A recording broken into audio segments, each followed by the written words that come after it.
رمضان المبارک جو پورا مہینہ ہم نے روزے رکھے، ہم نے اعتکاف کیے، ہم نے دورے قرآن کرایا، ہم نے قرآن کی تکمیل کی، بہت کچھ نیک اعمال کیے، ایک جذبے سے ایک شوق سے ہم لگ گئے۔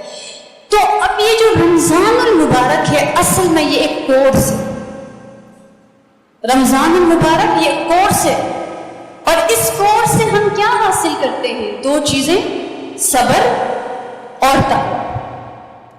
تو جو بھی کوئی کورس کرتا ہے وہ اس کورس سے کچھ حاصل کرتا ہے، اور رمضان المبارک ایسا کورس ہے کہ اس میں دو چیزیں ہمیں ملتی ہیں، ایک صبر ہمیں ملتا ہے اور ایک تقویٰ، کہ روزہ رکھنے کا مقصد ہے صبر اور تقویٰ کو حاصل کرنا۔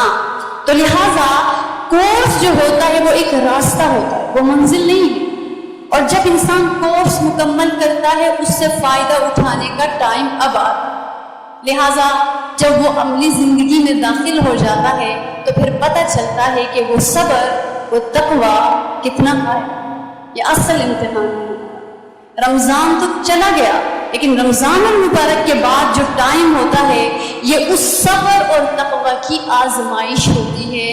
لہٰذا جتنی عبادات رمضان المبارک میں ہوئی ان سے فائدہ اٹھانے کا وقت ہوتا ہے وہ رمضان المبارک کے بعد۔